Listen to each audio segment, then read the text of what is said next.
নমস্কাৰ এজন ভিউৱাৰ্ছৰ ৰিকুৱেষ্ট মৰ্মে আজিৰ এই ভিডিওটো প্ৰস্তুত কৰিছো ভিউৱাৰ্ছজনে মোক সুধিছিল যে সো মিনৰ অৰ্থ কি বা সো মিন আমি কেনেদৰে বিভিন্ন বাক্যত ব্যৱহাৰ কৰিব লাগে আপোনালোকে বিভিন্ন মুভি আদিত নিশ্চয় শুনিবলৈ পাইছে সো মিন ব্যৱহাৰ কৰা এই সো মিন কেনেদৰে ব্যৱহাৰ কৰিম বা কি অৰ্থত ব্যৱহাৰ কৰিম সকলোখিনি কম আজিৰ এই ভিডিওটোত এটা শৰ্ট ভিডিও হ'ব ভিডিওটো স্কিপ নকৰাকৈ হেকলৈকে চাব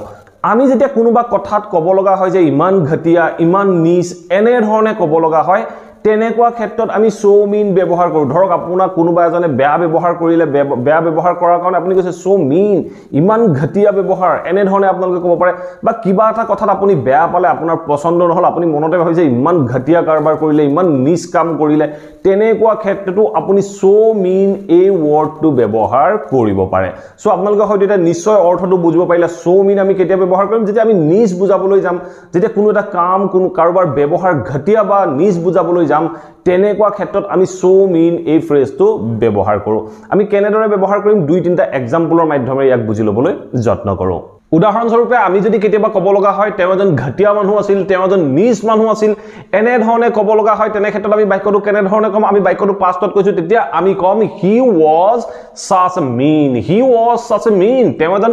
ঘটিয়া মানুহ আছিল তেওঁ এজন নিচ মানুহ আছিল তেনেকুৱা ক্ষেত্ৰত আমি বাক্যটো কলো হি ওয়াজ সাচ এ মিন এনে ধৰণে আমি বাক্যখিনিত মিন ওয়াৰ্ডটো ব্যৱহাৰ কৰিব পাৰো নেক্সট এটা এক্সাম্পল আমি ক'ব পাৰো যে I don't understand how they are being so mean to him এই বাক্যটো চাওক এই বাক্যটো কি ক'লে I don't understand মই বুজি নাপাও how they are being so mean to him how they are being so mean এই বাক্যটো কি ক'লে how they are being so mean মানে হল হিয়তি কেনেদৰে ইমান মানে ঘটিয়া হ'ব পাৰে হিয়তৰ ব্যৱহাৰ কেনেদৰে ইমান নিচ হ'ব পাৰে to him তেওঁৰ প্ৰতি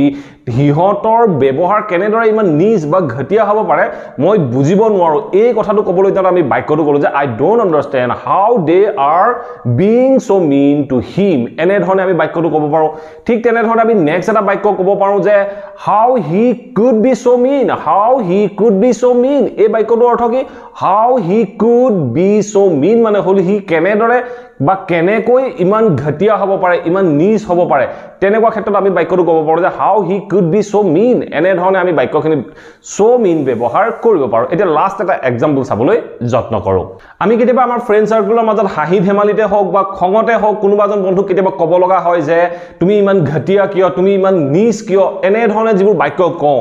এই বাক্যবোৰ যদি আমি ইংৰাজীত ক'ব লগা হয় বা এই বাক্যটোকে আমি ইংৰাজীত ক'ব লগা হয় তেতিয়া আমি কেনেদৰে কম আমি বাক্যটোত ব্যৱহাৰ কৰিম so mean আমি কেনেদৰে ব্যৱহাৰ কৰিম আমি ক'ব লাগিব যে why are you so mean তুমি ইমান নিচ কিয় তুমি ইমান ঘটিয়া কিয় এনে ধৰণে ক'বলৈ যাওঁতে আমি বাক্যটো ক'লো why are you so mean তুমি ইমান নিচ কিয় সো এতিয়া হয়তো আপোনালোকে নিশ্চয় বুজিব পাৰিলে so mean আমি কেনেদৰে ব্যৱহাৰ কৰো যেতিয়া আমি বাক্যটোৰ দ্বাৰা বা কোনোবা এটা একচনৰ বিষয়ে আমি যেতিয়া তাৰ ৰিএকচন দিবলৈ যাওঁ ইমান ঘটিয়া ইমান নিচ এনে ধৰণে ক'বলৈ যাওঁ তেনেকুৱা ক্ষেত্ৰত আমি so mean এই ওয়াৰ্ডটো ব্যৱহাৰ কৰো আশা কৰো এই কনসেপ্টটো বুজিব পাৰিলে আৰু আপোনাৰ লাইফত যদি কেতিয়াবা প্ৰয়োজন হয় তেনেকুৱা ক্ষেত্ৰত আপুনি ব্যৱহাৰ কৰিব পাৰিব যদি ভিডিওটো ভাল পালে প্লিজ ভিডিওটো লাইক কৰক আৰু সকলোৰে মাজত শেয়াৰ কৰি যাবলৈ সমলি নাপাহৰিব আৰু যদি চেনেলটো সাবস্ক্ৰাইব কৰা নাই প্লিজ সাবস্ক্ৰাইব কৰি অল নটিফিকেশন অন কৰি ল'ব মই এনে ধৰণৰ ইন্টাৰেষ্টিং টপিকৰ ওপৰত আপোনালোকৰ বাবে প্ৰায় ভিডিও প্ৰস্তুত কৰি থাকো আপোনালোকে নটিফিকেশন পাব আৰু ভিডিওবোৰ চাব পাৰিব thank you for watching this video have a nice day